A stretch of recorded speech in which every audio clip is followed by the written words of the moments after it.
ॐ सहना भवतु सहनौ भुनक्तु सह वीर्यङ्करवावहै तेजस्विनावधीतमस्तु मा विद्विषावहै।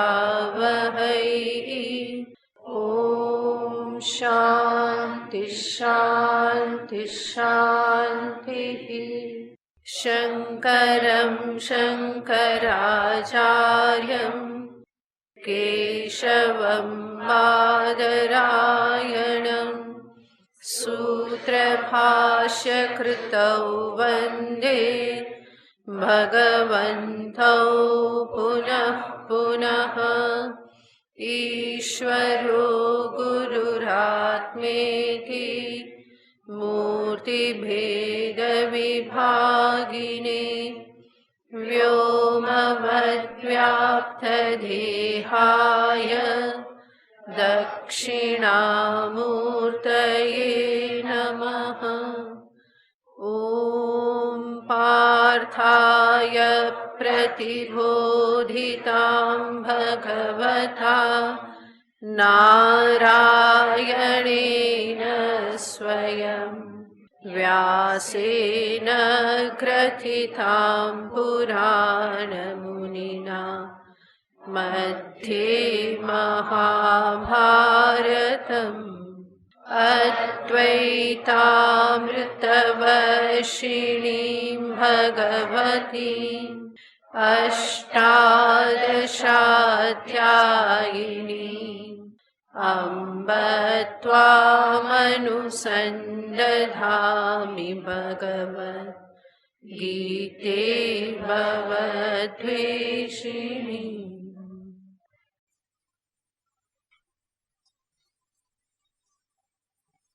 37 श्लोक। श्री भगवानुवाच काम एष क्रोध एष रजो गुणसमुद्भवः महाशनो महापाप्मा विद्येनमिह वैरिणम् धूमेनाव्रियते वह्निः यथादर्शो मलेन च यथोल्बेनावृतो गर्भः तथा तेनेदमावृतम् आवृतं ज्ञानमेतेन ज्ञानिनो नित्यवैरिणा कामरूपेण कौन्तेय दुष्पूरेणानलेन च इन्द्रियाणि मनोबुद्धिः अस्याधिष्ठानमुच्यते एतैर्विमोहयत्येष ज्ञानमावृत्य देहिनम् तस्मात् त्वमिन्द्रियाण्यादौ नियम्य भरतर्षभ पाप्मानं प्रजहीह्येनम् ज्ञानविज्ञाननाशनम्।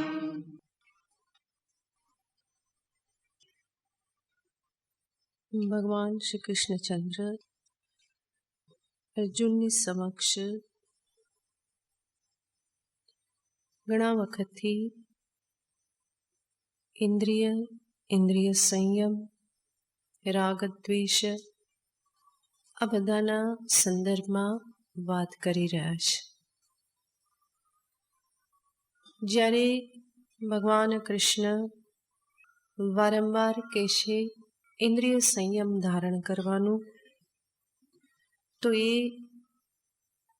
ઇન્દ્રિયોને દમન કરવાનું કે મારવાનું કહેતા નથી, પરંતુ આ સંયમની વાત જે છે એ ઇન્દ્રિય પ્રવૃત્તિમાં પરિવર્તન લાવવાને માટે કહે છે. આપણી વૈદિક પરંપરામાં ક્યારેય પણ સ્વચ્છંદ કામના પુષ્ટિને મહત્વ અપાયું નથી, સ્વીકાર કરાયો નથી. અને સાથે સાથે દમનને અંતિમ માનવામાં આવ્યું નથી. પણ હંમેશા કહેવામાં આવે છે કે ધીરે ધીરે સમજદારી સાથે કામ લો. ફરી ફરીને સમસ્ત વેદાંત શાસ્ત્રમાં, આપણા સર્વશાસ્ત્રમાં આ જ વાત કરવામાં આવેલી છે. બધા જ ઉપદેશનું એક સાર તત્વ જોઈએ તો એ જ છે કે મનુષ્ય સમજદારીથી કામ લે.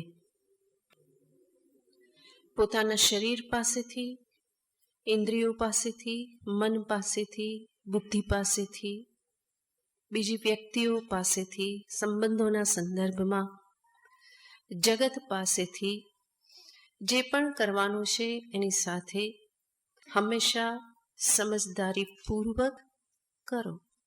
આ શાસ્ત્રનો ઉપદેશ છે. અને એના થકી આપણને સ્પષ્ટ રૂપે સમજમાં આવે છે કે આપણા શાસ્ત્રો મનુષ્યની બુદ્ધિનો કેટલો બધો આદર કરે છે, સન્માન કરે છે. એને પશુની જેમ હાંકવામાં આપણા શાસ્ત્રો માનતા નથી. આમ કરો, આમ ના કરો એવું માત્ર કહેતા નથી, પરંતુ હંમેશા કહેશે વિવેક ધારણ કરો, સમજદારી ધારણ કરો. જે બુદ્ધિ પ્રાપ્ત થયેલી છે એનો ઉપયોગ પોતાના કલ્યાણમાં કરો. ભગવાન અહીંયા એ જ દ્રષ્ટિથી કહી રહ્યા છે, જેમાં ભગવાને કહ્યું કે અર્જુન, જે તારો પ્રશ્ન છે, અનિચ્છન્નપી વાર્ષ્ણેય બલાદિવ નિયોજિત કેન પ્રયુક્ત મનુષ્ય પાપમ આચરતી. આ કોણ ધક્કો મારે છે? ભગવાન તો આવું કરાવતા નથી. ભગવાન શા માટે કોઈની પાસે આવું કરાવે? અને મારી લાચારી છે, હું તો ઈચ્છતું જ નથી કરવા, તો કરાવે છે કોણ? મારી ઈચ્છા નહીં, ઈશ્વરની પણ ઈચ્છા નહીં કે હું પાપ કર્મ કરું. એમની શા માટે ઈચ્છા હોય? મારી પણ ઈચ્છા નહીં, ઈશ્વરની પણ ઈચ્છા નહીં, તો પછી આ ધક્કો મને કોણ મારે છે? અને દરેક દર્શનમાં આ બાબતનો વિચાર કરવામાં આવે છે. કહેશે કે અંદર એક શેતાન બેઠેલો છે, ડેવિલ, એ આ બધું કરાવે છે. તો કોઈક ને કોઈક કારણ શોધી કાઢવામાં આવે છે. પરંતુ ભગવાન કૃષ્ણ એવું નથી કહેતા કે આ ધક્કો મારે છે. ભગવાન કહેશે કે તું જરા વિચાર કરીશ, સમજદારી સાથે કામ લઈશ, તો તને ખ્યાલ આવશે કે તારી અંદરમાં આ ધક્કાનું નિર્માણ કેવી રીતે થાય છે. વસ્તુતઃ કોઈ ધક્કો મારતું નથી, પણ એ જે ધક્કો લાગે છે એનું નિર્માણ ધીમે ધીમે થાય છે. અને એને હું જો સમજું તો એ નિમિત્તને હું દૂર કરી શકું. એટલે જ આપણે પહેલાં પણ જોયેલું હતું કે આ કામાવેગ કે ક્રોધાવેશ જે છે એ અચાનક આવી જતો નથી. એના માટે પહેલાં તૈયારી થાય છે. અને એ તૈયારી થવામાં ક્યારેક આપણે પણ એને સહાય કરતા હોઈએ છીએ. અને જેમ જેમ એ તૈયાર થતું જાય છે આપણને અંદર ખ્યાલ પણ આવે છે. એ અચાનક કરતા નથી. જેવી રીતે સિંહ અચાનક છાપો મારતો નથી, એ પહેલાં ગર્જના કરે, સજાગ કરે છે, આવી રહ્યો છે. એવી જ રીતે આ કામાવેગ કે ક્રોધાવેશ જે છે એ પણ આપણને પહેલાં સજાગ કરે જ છે. એટલે જ આપણે જાણીએ છીએ કે હવે કમાન છટકવાની તૈયારીમાં છે. તો ભગવાન કહેશે કે એ જે ધક્કો લાગે છે એનું જે નિર્માણ થાય છે એને તું સમજ, અને તો એ ધક્કો જે નિર્મિત થશે એની પહેલા જ તું સજાગ થઈ જઈશ, એને તું રોકવાને માટે સમર્થ બનીશ. તો એને સમજાવવા માટે ભગવાન આ બધું કહી રહેલા છે. અને આ જે આવેશો જે પણ આવે છે, આપણા ઇન્દ્રિય, મન, બુદ્ધિ એની પાછળ કામ કરે છે. તો ભગવાન દર્શાવે છે કે અર્જુન, જે તારા જ્ઞાન વિજ્ઞાનને ઢાંકી દેનાર અને નષ્ટ કરનાર એવા આ જે તત્વ જે છે, એનાથી બચવાને માટે તારે શરૂઆત કરવી પડશે ઇન્દ્રિય સંયમથી. તસ્માત ઇન્દ્રિયાણ્યાદૌ નિયમ્ય ભરતર્ષભ. તસ્માત ત્વમ યાને તું, હે અર્જુન, હે જિજ્ઞાસુ, હે સાધક, હે ભક્ત, ત્વમ આદૌ સર્વપ્રથમ, યાને મનોનિયંત્રણ અને બુદ્ધિ નિયંત્રણની પૂર્વે, આદૌ શરૂમાં પ્રથમ, ઇન્દ્રિયાણી સંયમ્ય, ઇન્દ્રિયાણી નિયમ્ય, ઇન્દ્રિયોનું નિયમન કરીને. ઇન્દ્રિયોનું નિયમન સર્વપ્રથમ ભગવાન એટલા માટે કહેશે કે ઇન્દ્રિય જે ગોલકમાં વાસ કરે છે, એ ગોલક આપણા માટે જાણીતા છે.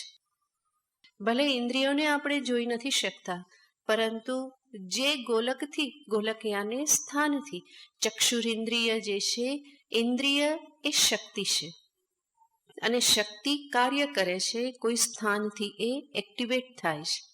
ચક્ષુરિન્દ્રિય યાને જોવાની જે શક્તિ જે છે, રૂપ ગ્રહણની શક્તિ જે છે, એ શરીરના આ ભાગમાંથી કાર્યરત થાય છે. તો આ જે બહારની આંખ જે છે એને કહેવામાં આવે ગોલક. આ છે ગોલક, જ્યાંથી શ્રવણેન્દ્રિય કાર્ય કરે છે. મુખ ગોલક છે કે જ્યાં વાગેન્દ્રિય છે, જ્યાં રસનેન્દ્રિય છે. નાસિકા ગોલક છે કે જ્યાં ઘ્રાણેન્દ્રિય કાર્ય કરે છે. તો ઇન્દ્રિયોને કાર્ય કરવાના જે સ્થાન જે છે, ગોલક જે છે, એ આપણા માટે બહુ જાણીતા છે અને એ કેવા છે, સ્થૂલ છે, સ્થૂલ શરીરનો ભાગ છે. તો એવી જે ઇન્દ્રિયો કે જે આ સ્થૂલ શરીર દ્વારા કાર્યરત થાય છે, એને સમજવી, એને પકડવી થોડું આસાન છે. મન જે છે, મનને પકડવું કઠિન છે, બુદ્ધિને પકડવી કઠિન છે. તો જેમ જેમ વસ્તુ સૂક્ષ્મ થતી જાય એમ એમ એનું નિયંત્રણ કઠિન છે. જેવી રીતે પંચમહાભૂત જે છે, પૃથ્વી, જલ, અગ્નિ, વાયુ, આકાશ, જેમ જેમ આગળ જતા જઈએ એમ એમ એનું નિયંત્રણ કઠિન છે. પૃથ્વી કરતા જલનું નિયંત્રણ કઠિન છે, જલ કરતા અગ્નિ નિયંત્રણ કઠિન છે, અગ્નિ કરતા વાયુનું નિયંત્રણ વધારે કઠિન છે. તો જેમ જેમ વસ્તુ સૂક્ષ્મ થતી જાય એમ એમ એનું નિયંત્રણ કઠિન થાય છે. ઇન્દ્રિય કરતા મન સૂક્ષ્મ છે, મન કરતા બુદ્ધિ સૂક્ષ્મ છે. તો આવી રીતે આ સૂક્ષ્મ પરંપરા છે. તો એમાં સર્વપ્રથમ ઇન્દ્રિય આવે છે. માટે ભગવાન કહેશે કે પહેલા ઇન્દ્રિય નિયમન કર. ગોલકનો ઉપયોગ કરીને તું આ નિયમન તું કરી શકે, અને માટે આદૌ ઇન્દ્રિયાણી સંયમ્ય. ગઈ વખતે આપણે જોયેલું હતું કે ધર્મ સાધનાનો પ્રારંભ પણ ઇન્દ્રિય સંયમથી થાય છે. અધ્યાત્મ સાધનાનો પ્રારંભ પણ ઇન્દ્રિય સંયમથી થાય છે. આ વિષય એવો છે કે ક્યારેક મનુષ્ય આ ઇન્દ્રિય સંયમ સાંભળીને થાકી જાય, પરંતુ ગમે તેટલો થાકી જાય, શરૂઆત તો ત્યાંથી જ કરવાની છે. એ જ ઉપાય છે, સાક્ષાત નારાયણ પ્રભુ દર્શાવી રહેલા છે. આદૌ ઇન્દ્રિયાણી નિયમ્ય. ઇન્દ્રિયોનું નિયમન યાને ઇન્દ્રિય પ્રવૃત્તિઓનું નિયમન. જ્યાં જવા ઈચ્છે સ્વચ્છંદ રીતે આંખોને હું જવા ના દઉં, સ્વચ્છંદ રીતે શ્રવણેન્દ્રિયને પ્રવૃત્ત ના થવા દઉં. સ્વચ્છંદ રીતે રસનેન્દ્રિયને પ્રવૃત્ત ન થવા દો. પણ જ્યારે જ્યારે એની પ્રવૃત્તિ થાય તો એના ઉપર હું એક રોક લગાવવાનો અભ્યાસ કરું. તો આ જે કાર્ય જે છે એવું કાર્ય છે જેવી રીતે નદીના વેગને રોકવામાં આવે અને પછી એ રોકેલા જળને નહેરમાં વાળવામાં આવે. આપણી ઇન્દ્રિય શક્તિ જે છે એ પણ નદી પ્રવાહ જેવી છે. એને પણ રોકી અને ફરી અધ્યાત્મ માર્ગે, ઈશ્વરના માર્ગે એ શક્તિને આપણે પ્રવાહિત કરવાની, કે જેથી કરીને એના દ્વારા હું આત્મકલ્યાણના માર્ગને પ્રશસ્ત કરી શકું. તો શક્તિનું નિયંત્રણ પણ જરૂરી છે અને શક્તિ જે છે એને પ્રવૃત્ત કરવી પણ જરૂરી છે. કેવલ નિયંત્રણ યોગ્ય નહીં, બેફામ પ્રવૃત્તિ પણ યોગ્ય નહીં, પણ એ બંનેની વચ્ચે બેલેન્સ હોવું જોઈએ. જેવી રીતે ગાડી ચલાવે, કાર ચલાવવામાં આવે, એમાં પણ શું હોય? એક બ્રેક હોય અને એક્સિલેટર હોય. એક્સિલેટર શું કરે? ગતિ વધારે. અને બ્રેક શું કરે? ગતિને રોકે. પણ આ વધારવું, રોકવું એનું કામ કોણ કરે છે? બેલેન્સિંગ કોણ કરે? ડ્રાઈવર કરે. આપણે શું બનવાનું છે? ઇન્દ્રિય શક્તિના ડ્રાઈવર બનવાનું છે. ખોટી દિશામાં જ્યારે જતી હોય તો બ્રેક લગાવવાની અને સાચી દિશામાં એને પ્રવૃત્ત કરવાની. અને જે ગતિ જે છે એ ગતિમાં પણ એક પ્રકારનું નિયંત્રણ હોય. તો સર્વત્ર નિયંત્રણ સમતાનું મહત્વ છે. ભગવાન અહીંયા એ જ દર્શાવી રહેલા છે. આ ઇન્દ્રિય પ્રવૃત્તિ ઉપર નિયંત્રણ કરવાને માટે શાસ્ત્રમાં ઉપાય બતાવવામાં આવે છે પ્રાણાયામ. કારણ કે ઇન્દ્રિય પ્રવૃત્તિ મન વગર થતી નથી અને મનનું નિયંત્રણ પ્રાણાયામથી થાય છે. મન અને પ્રાણ આ બંને બહુ જ સાથે સાથે જોડાયેલા છે. માટે જ સાધનામાં પ્રાણાયામ એક મહત્વનું અંગ કહેવામાં આવે છે. એ ઉપરાંત પણ જીવનમાં ઇન્દ્રિય પ્રવૃત્તિ એક મર્યાદામાં રહે, યોગ્ય દિશામાં રહે, નિયંત્રિત રહે, એના માટે જીવનમાં કેટલાક નિયમો પણ હોવા આવશ્યક છે. કેટલીક બાબતોનું જીવનમાં પાલન કરવાનો અભ્યાસ કરવો જોઈએ. જેમાં સર્વપ્રથમ આવે છે કષ્ટ સહન કરવાની તૈયારી, અભ્યાસ. કષ્ટ સહન કરવાની ટેવ પાડવી. સુખ સુવિધાના જેટલા આદિ થતા જઈએ એટલા જ વિષય પરાધીન થઈએ. ઇન્દ્રિય પ્રવૃત્તિ પણ એટલી જ વધતી જાય. પણ કષ્ટ સહન કરવાની જો ટેવ રાખીએ તો એ પ્રવૃત્તિ ઉપર થોડું નિયંત્રણ રહેશે. જ્યારે જે ઈચ્છા થઈ કરી લીધું, પ્રાપ્ત કરી લીધું, ગ્રહણ કરી લીધું, આ એક પ્રકારની સ્વચ્છંદતા છે. પણ મર્યાદામાં રહી થોડું કષ્ટ પણ સહન કરી અને હું જીવનને સંયમિત રાખું. બીજું, જીવનમાં દરેક મનુષ્યએ પ્રયત્ન કરવો જોઈએ કે એ પોતાના જીવનને પવિત્ર બનાવી રાખે. ઇન્દ્રિયોની અનિયંત્રિત પ્રવૃત્તિ જીવનને અપવિત્ર, અશુચિ બનાવી દેશે. જીવનમાં જેટલી શૌચને, શુચિતાને, પવિત્રતાને મહત્વ આપશો એટલી ઇન્દ્રિય પ્રવૃત્તિ મર્યાદામાં રહેશે. એટલા માટે જ શાસ્ત્ર આપણને આ બધું જ દર્શાવે છે. શું ખાવું, શું ન ખાવું, શું બોલવું, શું ન બોલવું, શું જોવું, શું ન જોવું, શું સાંભળવું, શું ન સાંભળવું, આ શાસ્ત્ર આપણને બતાવે છે. જે કરવાનું કહેશે એ કહેવાય વિધિ, અને જે નથી કરવાનું એ છે નિષેધ. તો શાસ્ત્ર વિધિ નિષેધની વાત કરે છે, અને એને અનુસરીને જે વિધિ છે, વિહિત છે, એનું હું પાલન કરું, જે નિષિદ્ધ છે એને હું છોડતો જાઉં, તો ઇન્દ્રિય પ્રવૃત્તિ આપોઆપ મર્યાદામાં રહેશે. શાસ્ત્ર કહેશે કે આ ખાદ્ય છે અને આ અખાદ્ય છે, આ નિષિદ્ધ ભોજન છે. હું જો એને સ્વીકાર કરું તો નિષિદ્ધ ભોજન તરફ ઇન્દ્રિય નહીં જાય, એ ઈચ્છા નહીં થાય, એવી કામના નહીં થાય.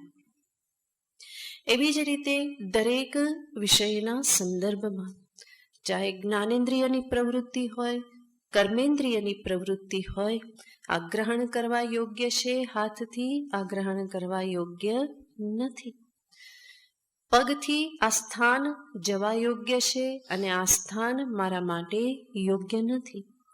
તો આવી રીતે જે શાસ્ત્ર કહેશે, મહાપુરુષો કહેશે, સંતો જે જીવન જીવે છે, એના આધારે હું મારા જીવનને પણ પવિત્ર બનાવી રાખવાનો અભ્યાસ કરું.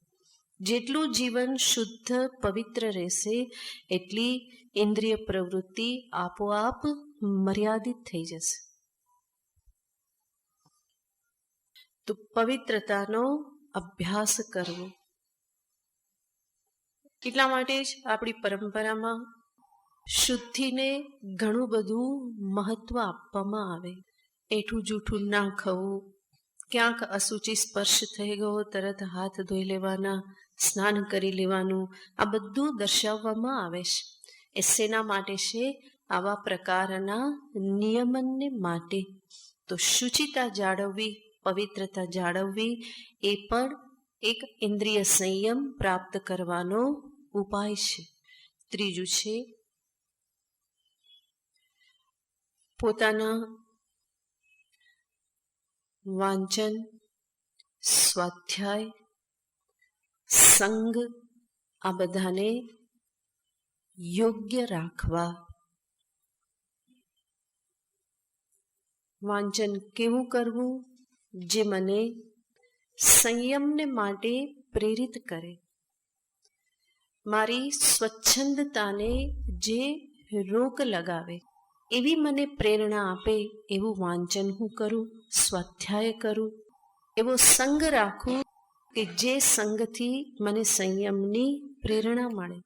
એવો સંગ ન રાખું કે જે મારા થોડા ઘણા સંયમને પણ તોડી અને મને વિષય ચિંતન, વિષય પ્રવૃત્તિમાં લઈ જાય. તો પોતાનું વાંચન, સ્વાધ્યાય, સંગ આ બધાને ઠીક રાખવા, જેના પરિણામે જે બેફામ એવી કામનાઓ, ઈચ્છાઓ, ઇન્દ્રિય પ્રવૃત્તિ જે છે એ બધા ઉપર રોક લાગે. ચોથું, પોતાના જીવનમાં સંતોષને સ્થાન આપવું.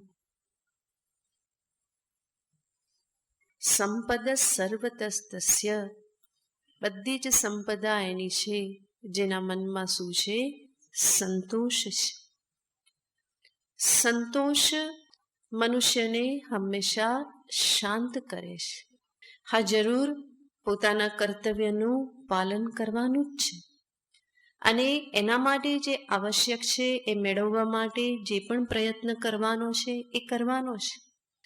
અસ્થાનમાં અયોગ્ય સમયે સંતોષને મહત્વ આપવામાં આવતું નથી, પરંતુ અમુક હદ પછી સંતોષ જ ઉપાય છે શાંતિ માટેનો.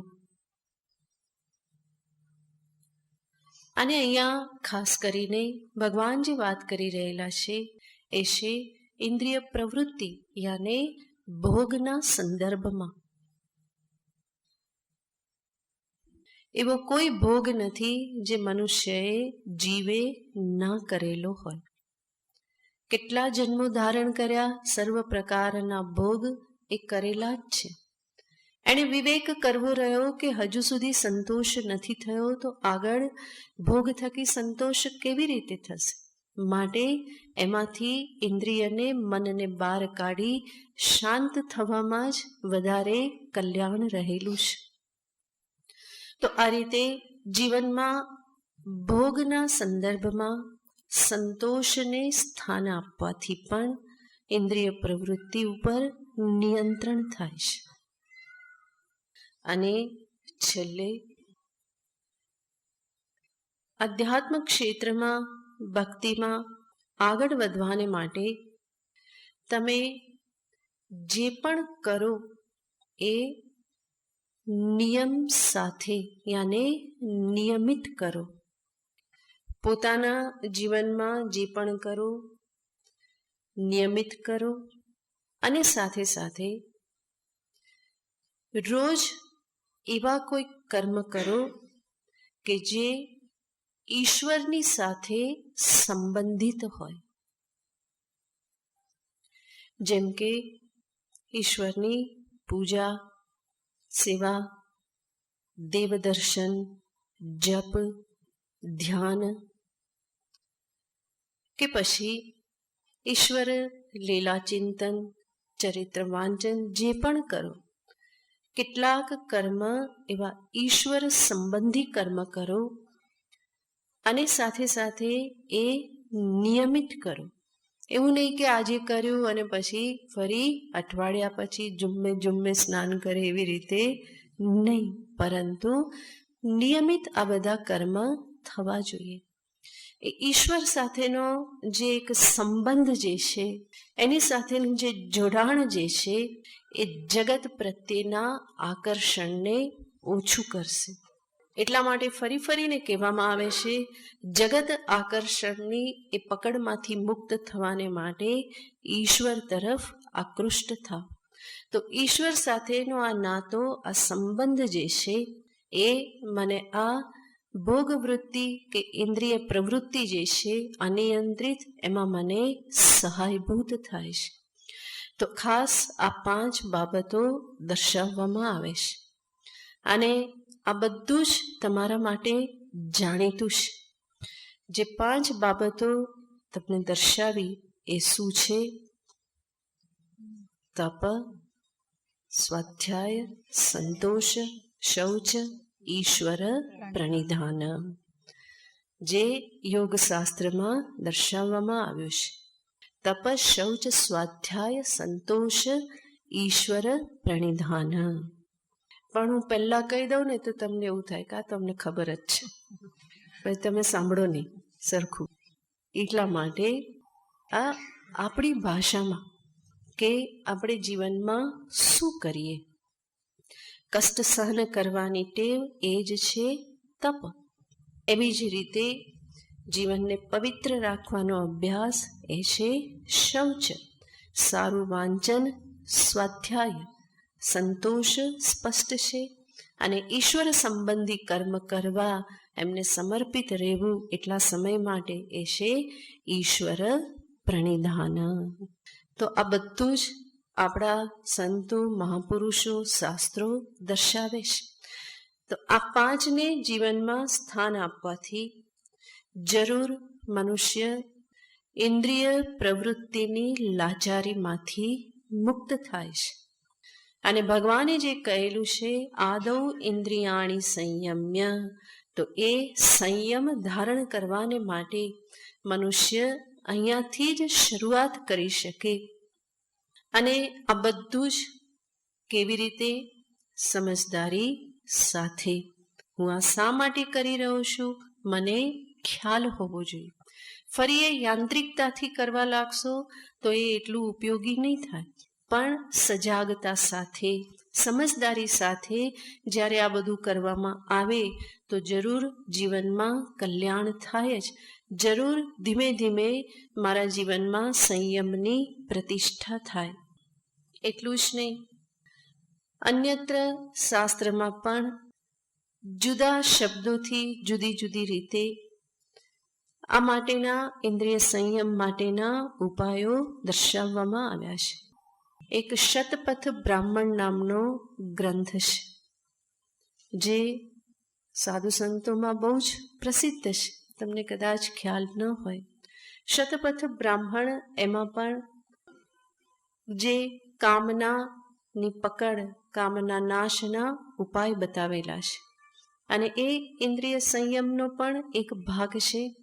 કામના નાશ, તો એના માટેના ઉપાય દર્શાવતા ત્યાં કહેવામાં આવેલું છે. શબ્દો થોડા શાસ્ત્રના છે એટલે તમને પેલા લાગશે, પણ એના સરળ અર્થ પણ છે. એક કહેવામાં આવેલું છે અરણ્યાયન.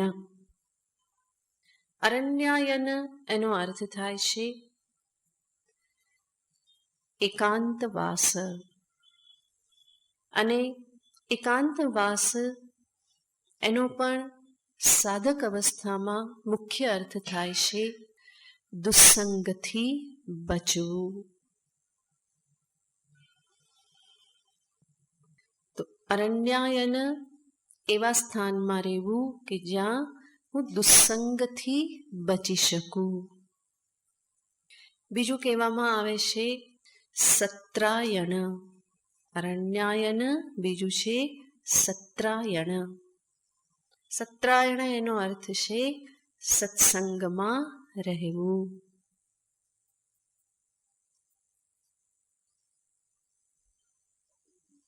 ત્રીજું છે અનાશકાયન. અનાશકાયન. અનાશકાયન એનો અર્થ છે જીવનમાં તપશ્ચર્યા, ત્યાગ, વૈરાગ્ય આદિને મહત્વ આપવું.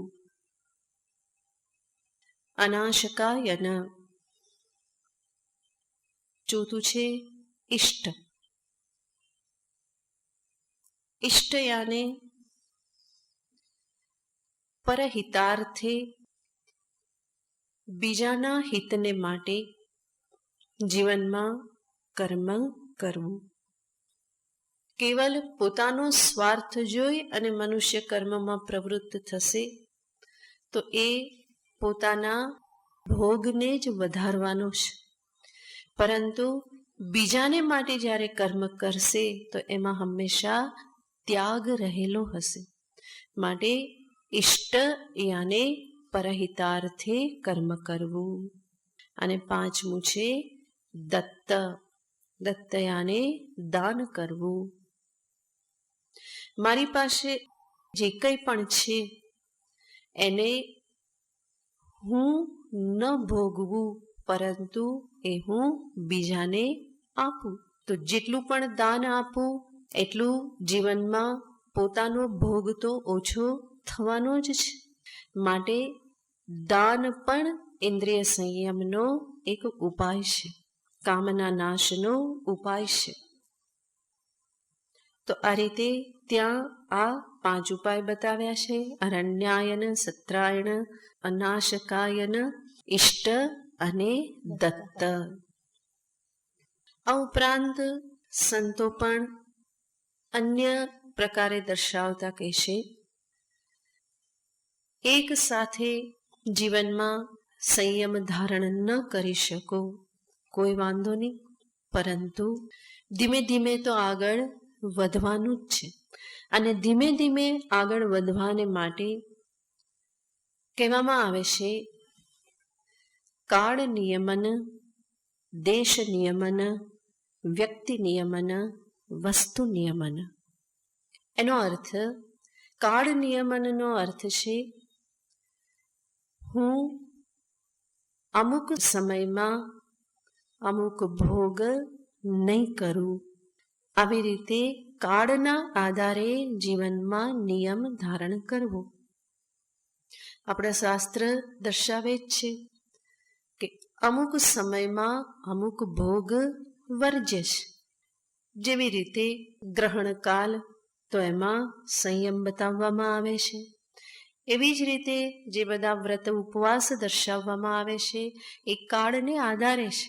જેમ તમે નક્કી કરો કે હું સોમવાર કરીશ, તો સોમવારે એક સાંજે તમે જે પણ રસનેન્દ્રિયની પ્રવૃત્તિ છે એને નિયમનમાં રાખતા હો તો બરાબર. નહીં તો કે આજ તો ફલાહાર વધારે ખાવાનું, એવું હોય તો એ કાળ નિયમન નહીં થાય. પણ એકાદશી છે, સોમવાર છે, શનિવાર છે, કંઈ પણ આવી રીતે કરો તો એ કાળના આધારે થતું નિયમન છે. કેવલ રસનેન્દ્રિયને સર્વ ઇન્દ્રિયના ભોગના સંદર્ભમાં આ પ્રમાણે કાળના આધારે સંયમ રાખી શકાય. તમે નિયમ લઈ શકો કે સોમવારે હું મોબાઈલ યુઝ નહીં કરું, ઇન્ટરનેટ યુઝ નહીં કરું. આ બહુ મોટો નિયમ છે અને એનાથી બહુ સારો સંયમ ધારણ થાય. તો કાળના આધારે સંપૂર્ણ છોડી ના શકો, વાંધો નહીં, શરૂઆત ધીમે ધીમે કરું. આ એક દિવસ પૂરતું હું નેટ યુઝ નહીં કરું, વોટ્સએપ નહીં ખોલું, ફેસબુક નહીં ખોલું. આ નિયમ કાળના આધારે. તો એટલો તો સંયમ જીવનમાં પ્રાપ્ત થશે, કારણ કે આજકાલ આટલું ડબલું છે એ જ બહુ મોટી વસ્તુ છે. એ જ ઘણું બધું બેફામ બનાવે છે, એનો યોગ્ય ઉપયોગ કરતા ન આવડે તો કાળના આધારે નિયમ કરો. બીજું છે દેશના આધારે નિયમ. અમુક દેશમાં, સ્થાનમાં હું અમુક પ્રવૃત્તિ ન કરું. જેમ કે તીર્થ સ્થાનમાં જઈએ તો ત્યાં અમુક ઇન્દ્રિય પ્રવૃત્તિ જે છે એના ઉપર હું સંયમ રાખું. અમુક સ્થાનમાં અમુક રીતે જ વ્યવહાર કરો. બીજે ક્યાંય નહીં, તમે તમારા ઘરમાં જ જે પૂજા સ્થાન છે એના પૂરતો નિયમ લો. અહીંયા બેસીને હું બીજો એક પણ શબ્દ નહીં બોલું. નહીં તો ત્યાં બેઠા બેઠા પણ એ દૂધ ગરમ કરી લેજે, જો તો કોણ આવ્યું, એ ફોન ઉપાડતો, આ બધું ત્યાં બેઠા બેઠા પણ ચાલે. તો નિયમ લો. પૂજા સ્થાનમાં જ્યાં સુધી છું ત્યાં સુધી ભગવાનના નામ સિવાય બીજો કોઈ શબ્દ નહીં બોલું. કે પછી ક્યાંય મંદિરમાં ગયા તો ત્યાં પણ નિયમ લો. તીર્થ સ્થાનમાં ગયા નિયમ લો. અને કહેવામાં આવે દેશના આધારે ઇન્દ્રિય પ્રવૃત્તિનું નિયમન. ત્રીજું છે વ્યક્તિ નિયમન. વ્યક્તિ નિયમન એનો અર્થ અમુક વ્યક્તિ પર હું ડિપેન્ડન્ટ ન રહું. આપણી ઇન્દ્રિય, આપણું મન જ્યાં પણ આપણને આસક્તિ હોય, મોહ હોય, એના માટે હંમેશા ઉત્સુક રહેતું હોય છે. એને જોવા માટે, એની વાતો સાંભળવા માટે, એનો સ્પર્શ કરવા માટે હંમેશા ઉત્સુક રહેતું હોય છે. અને એની આજુબાજુ જ જાણે કે દુનિયા છે એવું લાગતું હોય છે. તો આ ઘેરામાંથી બહાર નીકળવાને માટે ભગવાન પાસે બેસી અને સંકલ્પ કરો કે આ પરાધીનતામાંથી મારે બહાર આવવું છે. તો એ થયું વ્યક્તિ નિયંત્રણ.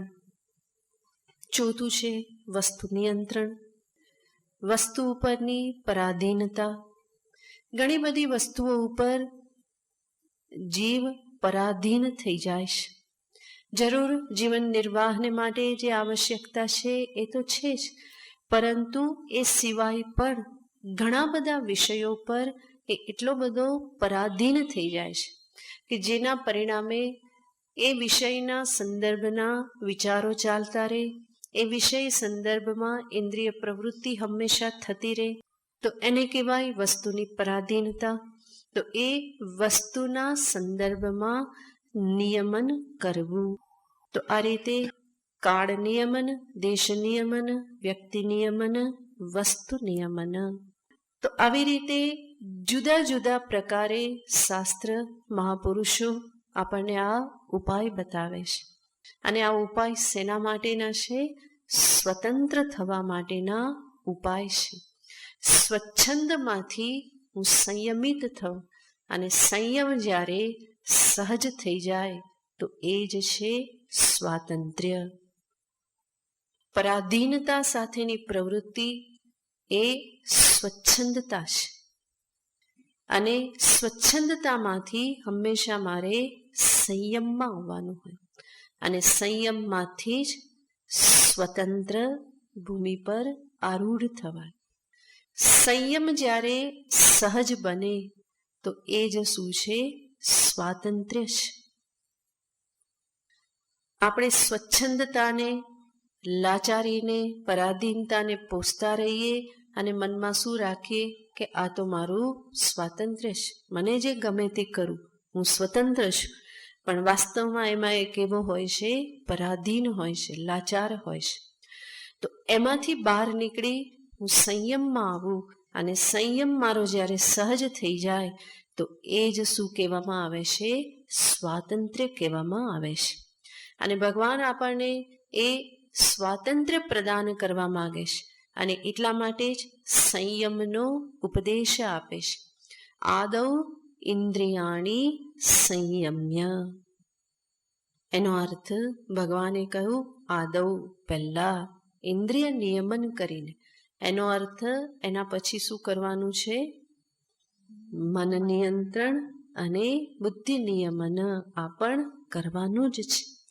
પણ શરૂઆત ત્યાંથી કરવાની છે.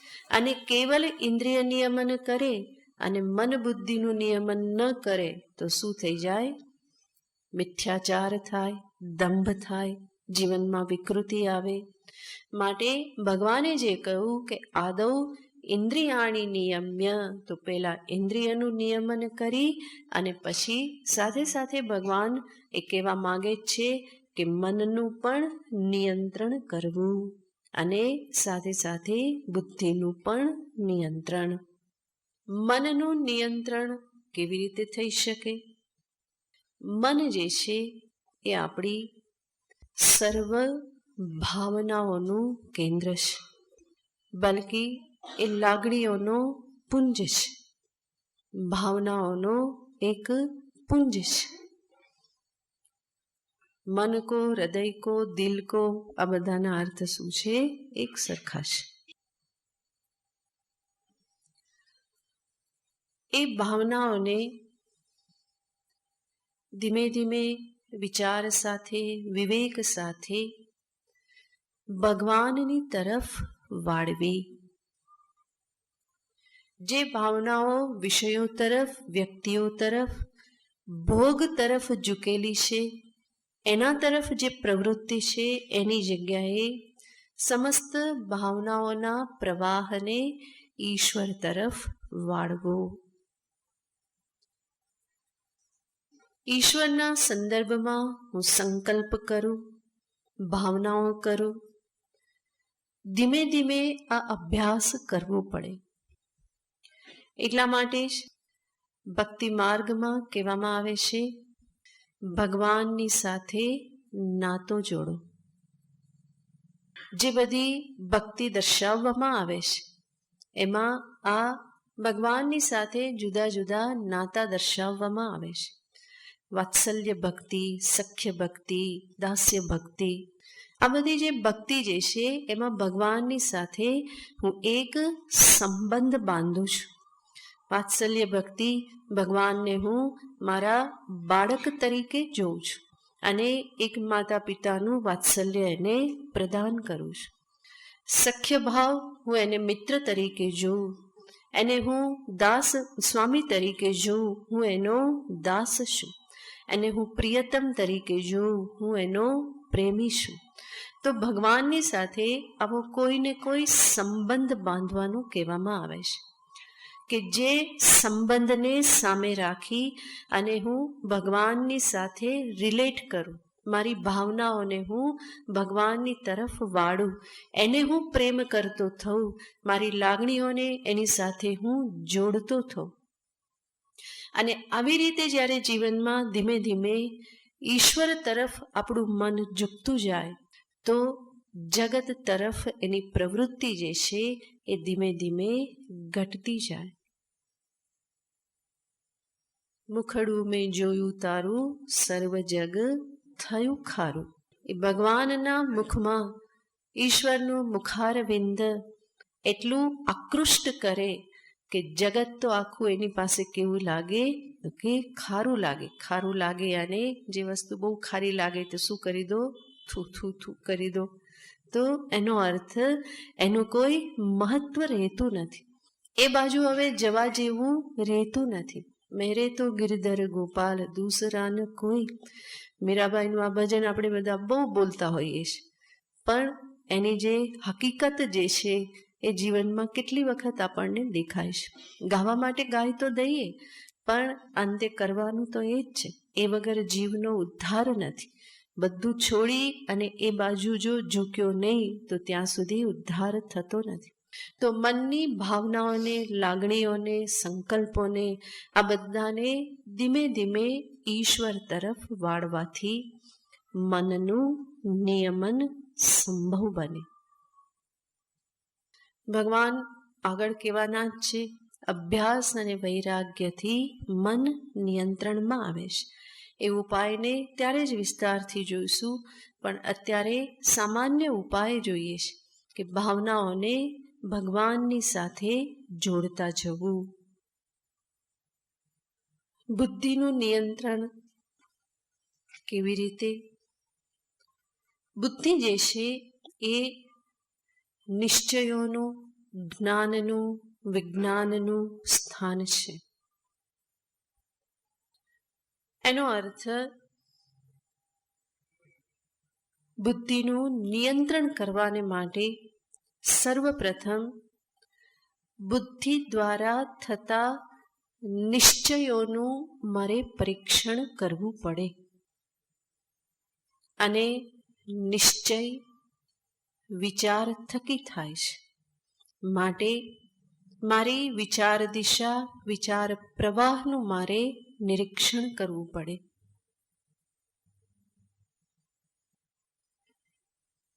ઘણા બધા નિશ્ચયો આપણે જગત વિષયક, સંબંધ વિષયક, વિષય વિષયક નિશ્ચયો આપણે કરતા હોઈએ છીએ. એવી જ રીતે કેટલાક ઈશ્વર સંબંધી નિશ્ચય કરવા, પોતાની સાધનાના સંદર્ભમાં કેટલાક નિશ્ચયો કરવા, અને એ તરફના નિશ્ચયો જેટલા વધશે, એનું પાલન થશે, એટલા જ જગત વિષયક નિશ્ચય વિચારોથી બુદ્ધિ ધીમે ધીમે મુક્ત થશે. અને ભગવાન કૃષ્ણ આ જ ઈચ્છે છે. આ વસ્તુને ભગવાન છેક 12મા અધ્યાયમાં કહેશે, મય્યેવ મન આધત્સ્વ મયી બુદ્ધિમ નિવેશય. મારામાં તું મન મૂક અને મારામાં તારી બુદ્ધિનો પ્રવેશ કરાવ. એ શેના માટે? મનોનિયમન અને બુદ્ધિ નિયમન. તો સર્વત્ર ભગવાન આ પ્રમાણે કહેતા જ રહેશ. તો ઇન્દ્રિય, મન અને બુદ્ધિ ત્રણેયનું આ રીતે નિયમન કરવાથી ધીમે ધીમે કામનાનું જોર જે છે એ ઓછું થતું જાય છે. કામનાનું જોર અને વ્યર્થ એવી ઈચ્છાઓ, અપેક્ષાઓ ઓછી થતી જાય છે. જ્યારે આવી રીતે કામના છોડવાનું કહેવામાં આવે તો ઘણા બધા એનો અતિદેશ કરી દેતા હોય. બધી કામના છોડવાની જ છે તો ભગવાનની ઈચ્છા પણ શું કરવા કરવી, મોક્ષની ઈચ્છા પણ શું કરવા કરવી, સત્સંગમાં આવવાની ઈચ્છા તો કરવાની જ જરૂર નહીં. તો આ બધી ઈચ્છાઓ શું કરવા કરવી? તો જ્યારે કામના છોડવાનું કહેવામાં આવે તો એ અનાત્મ વિષયક કામના ત્યાગની વાત છે. આત્મ વિષયક, ઈશ્વર વિષયક, મોક્ષ વિષયક કામના ત્યાગની વાત નથી.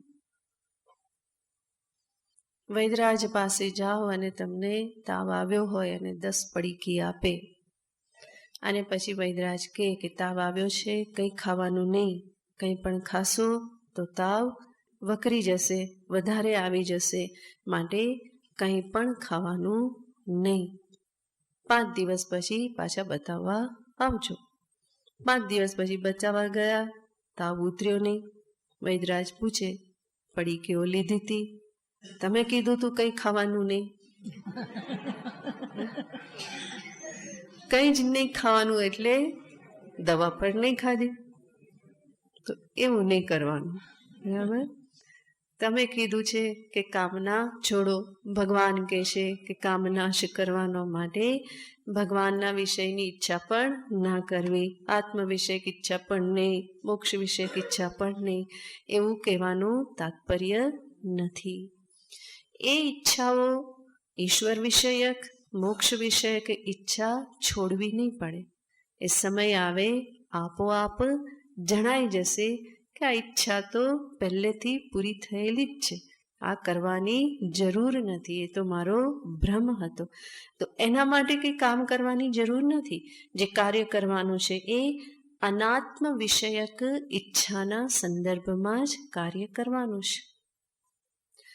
આ ઘણા બધા ઉપાયો આપણે જોયા કે જે ઇન્દ્રિય સંયમને દર્શાવે, મનોનિયમનને દર્શાવે અને બુદ્ધિ નિયમનને દર્શાવે છે. ભગવાન શા માટે આટલું બધું આ છોડવાનું કહે છે, નિયમન કરવાનું કહે છે? કારણ કે બીજી પંક્તિમાં જ ભગવાન કહે છે, પાપમાનમ પ્રજહી હેનમ જ્ઞાન વિજ્ઞાન નાશનમ. કારણ કે આ કામના એ કેવી છે? જ્ઞાન વિજ્ઞાન નાશનમ, પાપમાનમ, પાપ કરાવનાર છે, અને તારા જ્ઞાન અને વિજ્ઞાનને નષ્ટ કરનાર છે, અને માટે એનમ પ્રજહી, અને તું છોડી દે અને ત્યાગી દે. પાપમાનમ, પાપ કરાવનાર. આપણે જાણીએ છીએ જેટલા પણ પાપ થાય છે એના મૂળમાં શું હોય છે? વાસના, કામના જ હોય છે. કોઈ પણ પ્રકારનું પાપ જે છે એ મોટા ભાગના જે જાણતા થાય છે. અજાણતા થતા હોય એના માટે તો કંઈ આપણે કરી ના શકીએ, પણ જે જાણતા થાય છે એની પાછળ શું હોય છે કારણ? હંમેશા આ ઈચ્છા, કામના, આવેશ જ હંમેશા કારણ હોય છે. માટે ભગવાન કહે છે પાપમાનમ. સાથે સાથે કહે છે જ્ઞાન વિજ્ઞાન નાશનમ. એ તારા જ્ઞાન અને વિજ્ઞાનના નાશક છે. જ્ઞાન વિજ્ઞાન બે શબ્દ ભગવાન વાપરે છે, તો એનો અર્થ થાય છે જ્ઞાન યાને શાસ્ત્રતઃ આચાર્યતઃ આત્માદીનામ અવબોધ. શાસ્ત્ર ગુરુ તરફથી, શાસ્ત્રનું વાંચન કરવાથી, સ્વાધ્યાય કરવાથી, ગુરુ પાસેથી શાસ્ત્રનું શ્રવણ કરવાથી જે પણ મને જ્ઞાન પ્રાપ્ત થાય છે, જે પણ સમજદારી પ્રાપ્ત થાય છે, આત્મા, બ્રહ્મ, માયા, જગત, મિથ્યા, આ બધા જે શબ્દો જે છે એ બધાના સંદર્ભની જે સમજદારી પ્રાપ્ત થાય, એના પરિણામે જે વિવેક, વૈરાગ્ય, શમદમાદિ જે બધું પ્રાપ્ત થાય, આ બધાને શું કહેવાય? જ્ઞાન કહેવાય. આપણી દેશી ભાષામાં કહીએ તો જે પણ ડહાપણ ભેગું થાય, બરાબર? શેનાથી? આ શ્રવણ કરવાથી, શાસ્ત્રનું વાંચન કરવાથી, શ્રવણ કરવાથી જે પણ સમજદારી પ્રાપ્ત થાય એ છે જ્ઞાન. અને વિજ્ઞાન શબ્દ યાને એનો અર્થ છે વિશેષતઃ તદનુભવ. જે પણ સમજદારી પ્રાપ્ત કરી એનો જ વિશેષ રૂપે જીવનમાં અનુભવ થવો, એને કહેવાય છે વિજ્ઞાન. જ્યારે મનુષ્ય આવેશને વશ થઈ જાય તો નથી એનું જ્ઞાન જાગ્રત રહેતું, નથી એનો અનુભવ કામ આવતો. એટલા માટે આ જે પણ ભગવાન કહેશે એનું મહત્વ સમજી અને એ કાર્ય કરવું જ રહ્યું. જ્ઞાન વિજ્ઞાન નાશનમ ભગવાને આગળ પણ કહેલું હતું, ધ્યાયતો વિષયાન પુંસઃ, અને આગળ કહેલું હતું કે સ્મૃતિ ભ્રમ બધાને શું થઈ જાય તો કે સ્મૃતિ, જે પણ જ્ઞાન પ્રાપ્ત કર્યું હતું, જે પણ સ્મૃતિ રહેતી હતી, એ બધું જ શું થઈ જાય છે, નષ્ટ થઈ જાય છે. યાને ત્યારે કંઈ કામ લાગતું નથી, યાદ આવતું નથી. તો આવું ન થાય એટલા માટે જ ભગવાન કહેશે, ઇન્દ્રિય પ્રવૃત્તિને નિયમનમાં રાખો, મન બુદ્ધિને પણ નિયમનમાં રાખો.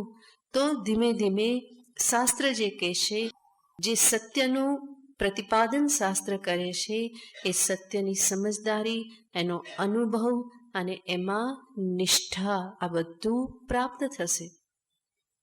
આમ તો આપણે વિચાર કરીએ તો ભગવાને આપણને એવું જીવન આપેલું છે કે જે જીવનના અનુભવોને પણ જો આપણે નિરીક્ષણ પરીક્ષણ કરતા રહીએ તો ઢગલાબંધ જ્ઞાન પ્રાપ્ત થાય એવું છે. પણ મનુષ્ય મોટે ભાગે એવું યાંત્રિકતાથી જીવન જીવે છે કે પોતાના અનુભવથી પ્રાપ્ત થતા જ્ઞાનની ઉપેક્ષા કરી દે છે. બીજાના અનુભવથી શીખવાની તો વાત બહુ દૂર રહી જાય છે. બાકી અનુભવોનું એવું ભાથું ભગવાન આપણને જીવનમાં આપે છે કે ઘણું બધું એમાંથી શીખી શકાય, ઘણું બધું જ્ઞાન વિજ્ઞાન એમાંથી પ્રાપ્ત કરી શકાય. પણ મનુષ્ય એટલો બધો એ યાંત્રિકતાથી, એટલો બધો ઉપર છલ્લી રીતે જીવન જીવે છે. જીવનના અનુભવોને એ ગંભીરતાથી લેતો નથી, એની ઉપેક્ષા કરી દે છે અને ફરી પાછો આગળ વધી જાય છે. ફરી એ જ અનુભવ ભગવાન આપે છે, ફરી એની ઉપેક્ષા કરી આગળ વધતો જાય, ફરી ભગવાન એ જ અનુભવ આપે છે. તમે જ વિચાર કરશો કે ભગવાન કેટલા બધા અનુભવો જીવનમાં કરાવે છે અને છતાં પણ આંખ ખુલતી નથી. છતાં પણ એ અનુભવમાંથી આપણે જે શીખવાનું હોય એ શીખતા નથી. કાં તો જે પણ જીવનમાં અનુભવ થયો, કાં આપણે એને કોઈકના ઉપર જવાબદારી નાખી દઈએ છીએ, કાં તો પછી ભગવાનને દોષ દેવા લાગીએ છીએ અને કાં એના વિશે કોઈ વિશેષ વિચાર કર્યા વગર ચલો આગળ, એવી રીતે ફરી આગળ વધતા જાય છે. પણ જે પણ અનુભવ થાય છે એ અનુભવ મને શું શીખવવા માટે થયો, આ જે દિવસનો અનુભવ જે છે એમાંથી મેં શું વિવેક પ્રાપ્ત કર્યો, શું હું શીખી શકું, કયું જ્ઞાન મને પ્રાપ્ત થઈ શકે એમ છે, આવું મનુષ્ય વિચારતો નથી. ક્યારેક બહુ કંઈક ખત્તા ખાય તો ફરી કે હવે આવું તો ક્યારેય નહીં કરવું, પણ ફરી પાછું થોડા દિવસમાં એ કરવા લાગે. ફરી પાછું કંઈક થોડો ધક્કો લાગે તો કે ના ના હવે આવું તો કરીશ જ નહીં, ક્યારેય એની સામે નહીં જવું. આવું બધું લોકો જીવનમાં બહુ કરતા હોય, ત્યાં ક્યારેય નહીં જવું, એના ઘરે નહીં જવું, એની સામે નહીં જવું, એની સાથે બોલીશ નહીં, હવે વ્યવહાર જ નથી રાખવો. પણ આવી રીતે કરવાનો કોઈ અર્થ નથી. શીખો, ભગવાન જે શીખવવા માગે છે એ શીખ એમાંથી કેળવો. બાકી આવી રીતે બોલવાથી તો ખાલી આપણે અભિમાનને પુષ્ટ કરીએ છીએ. મારું અભિમાન ઘવાય એટલા માટે હું એવી રીતે બોલું છું, તો એનો કોઈ અર્થ નથી. અનુભવોથી અભિમાનને પુષ્ટ કરવાથી તો વધારે પતન થાય છે. પણ એ અનુભવથી જે વાસ્તવમાં શીખવાનું છે એ શીખવાનો પ્રયત્ન કરો અને એ જો શીખતા જશો તો ધીમે ધીમે જીવનમાં ઉપરામતા આવતી જશે. ધીમે ધીમે એક પ્રકારે એ જે વ્યર્થ પ્રવૃત્તિઓ જે છે એ વ્યર્થ પ્રવૃત્તિઓ ઓછી થતી જશે. જીવનમાં ઉપરામતા આવશે, વધારે વિચાર વિવેક કરવાનો સમય મળશે, તમે વધારે ઠરીઠામ થશો. નહીં તો જીવનભર ઉકળતા રહેવાનું થાય અને એવા જીવનનો અર્થ શું? તો જીવન શાંતિથી જીવી શકીએ, વિવેક સાથે સમજદારી સાથે જીવી શકીએ, એના માટે થઈને અનુભવોનો ઉપયોગ કરો. સ્વયંનો અનુભવ, બીજાના અનુભવ, આ બધું બહુ મોટું ભાથું છે. ભગવાનની એટલી કૃપા છે કે આપણને આપણા અનુભવોને જોતા, પરીક્ષણ કરતા, આ એવું બધું આપણે કરી શકીએ એવી શક્તિ ભગવાને આપણને આપેલી છે. એટલા માટે કહેવામાં આવે કે મનુષ્યનું જીવન જ એક બહુ મોટી પાઠશાળા છે. એમાંથી જ એ ઘણું બધું જ્ઞાન પ્રાપ્ત કરી શકે એમ છે. અને એમાંથી જ્ઞાન પ્રાપ્ત કરે તો જે થોડું ઘણું બાકી રહી જાય છે એ શાસ્ત્ર પૂરું કરી દે. તો જે પણ કહેવામાં આવે છે એ જીવનમાં હું ગંભીરતાથી લઉં, અનુભવોને ગંભીરતાથી લઉં, મારા જ્ઞાન વિજ્ઞાનનો હું હંમેશા વિચાર કરતો રહું તો જીવનમાં એક સ્થિરતા પ્રાપ્ત થાય. ઇન્દ્રિય મન બુદ્ધિની પ્રવૃત્તિ ધીમે ધીમે એક સંયમમાં આવતી જાય. તો ભગવાને અહીંયા એટલા માટે કહ્યું કે નહીં તો જ્ઞાન વિજ્ઞાન બંને જેટલા પ્રાપ્ત થશે, પરંતુ એ કેવું હશે કે બોટમ વિનાનું કન્ટેનર હોય, અંદર નાખતા જાઓ પરંતુ એ ટકે જ નહીં. તો એવી રીતે કરવાનો અર્થ નહીં. માટે આ બધી જે પ્રવૃત્તિ નિયમન જે છે એ આવશ્યક છે. માટે ભગવાને કહ્યું એનમ પ્રજહી, એને તું ત્યાગી દે. આગળનું પછી જોઈશું. ઓમ પૂર્ણમદ પૂર્ણમિદમ પૂર્ણાત પૂર્ણમુદચ્યતે પૂર્ણસ્ય પૂર્ણમાદાય પૂર્ણમેવાવશિષ્યતે. ઓમ શાંતિ શાંતિ શાંતિ. હરિ ઓમ શ્રી ગુરુભ્યો નમઃ. હરિ ઓમ.